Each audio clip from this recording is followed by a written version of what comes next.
Hi, I'm Maryjo with Fourth Dimension Healing in Stillwater, Minnesota, which is my energy and crystal healing practice.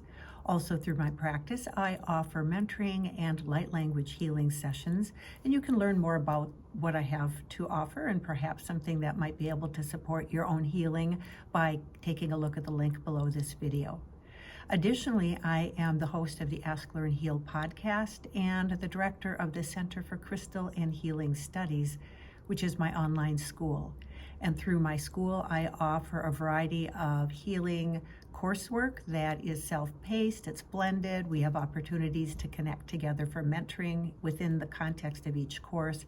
And those courses are on the topics of Reiki, energy healing, and crystal healing. And I do also offer a crystal healer certification program. Again, take a look at the links below this video to learn more about that. Today, I want to answer a question that I've been recently getting asked, and that is, how do I start the new year off by working with crystals? And now, let's face it, there are loads of crystals and gemstones, and it can be really hard to narrow down exactly how to start.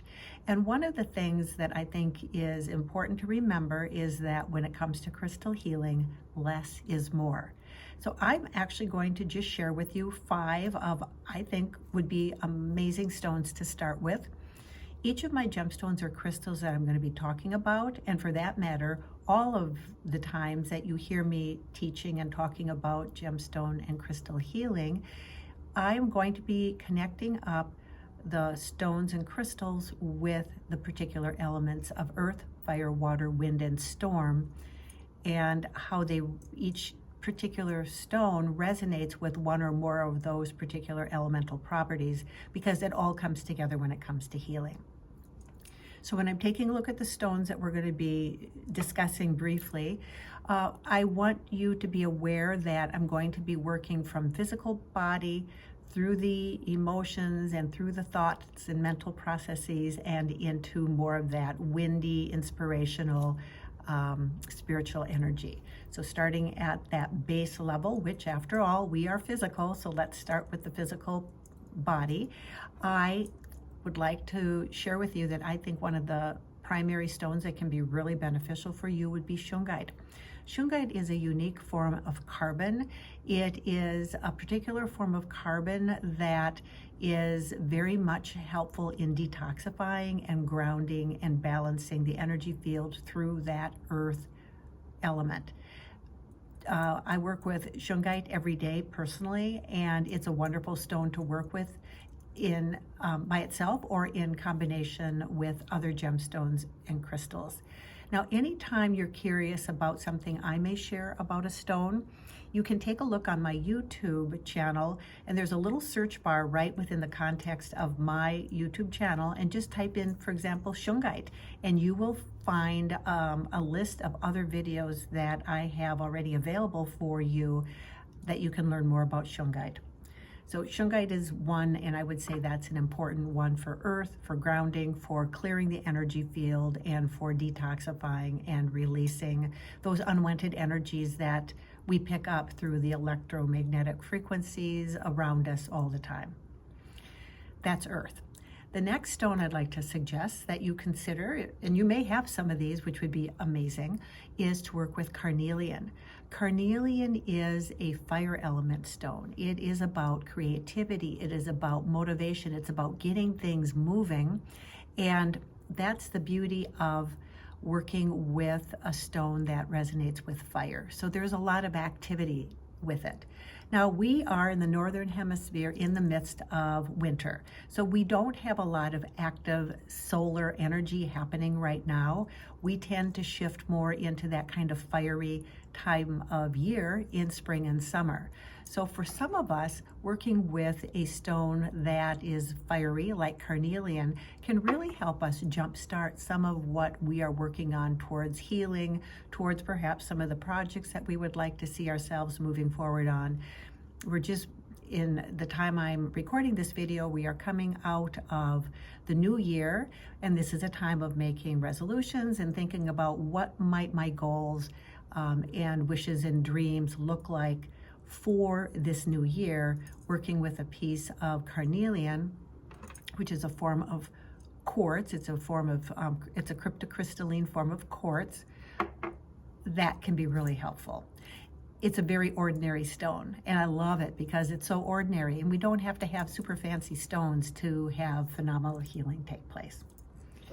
So we've talked about earth, and that's really going to be grounding. We've talked about that fiery energy of motivation and creativity, and that is going to be really important as we're moving up into our physical, up through our physical body. The next one I'd like to suggest, if you don't work with rose quartz already, it's definitely a stone that I think could be really helpful.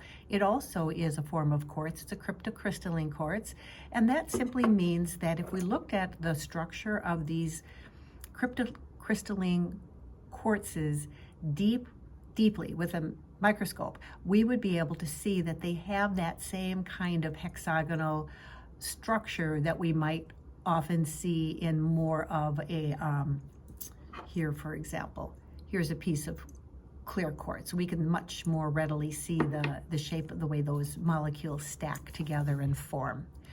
Rose quartz is a wonderful stone that works with the, and resonates with the water element, which is emotional healing. That fire is associated with the nervous system. The water is associated with the emotional system, and we need both within our lives, and we need to work on healing both within our lives and recognizing kind of where they land within our energy system and how they present outwardly. So if you're experiencing emotions of sadness or compassion, or experiencing emotions of longing or emotions of fear, all of those things are going to be able to be supported as we drop into a place with rose quartz where we end up a little bit more in our heart space and a little bit more in that loving, compassionate space, that space of peace. So that's earth, fire, water.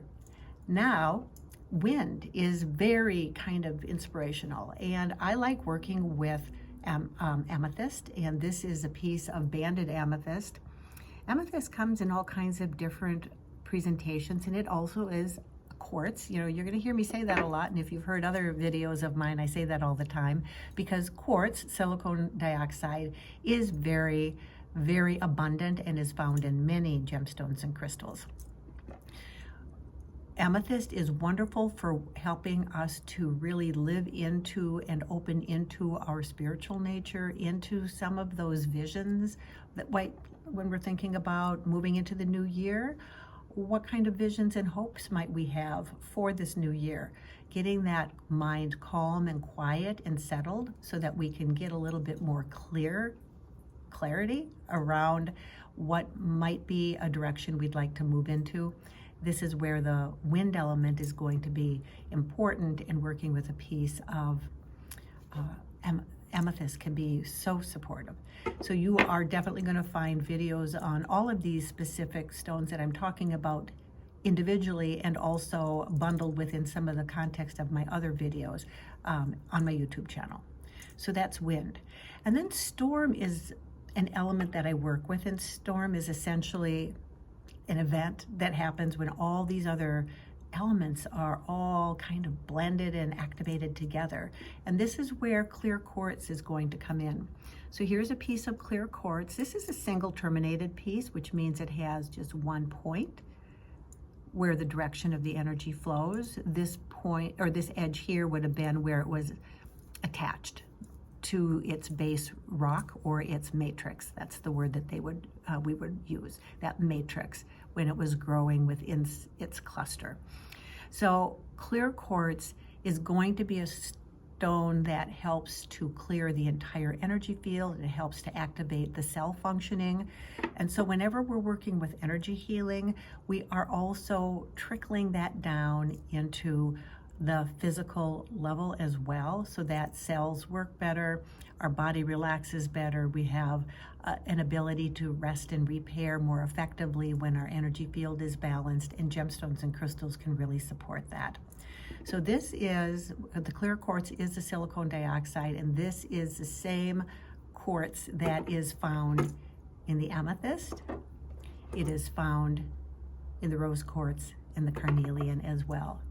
So it's just a little example of how you can take 5 stones, one representing each of those 5 elements that I work with, and begin to explore crystal healing in a very reasonable way.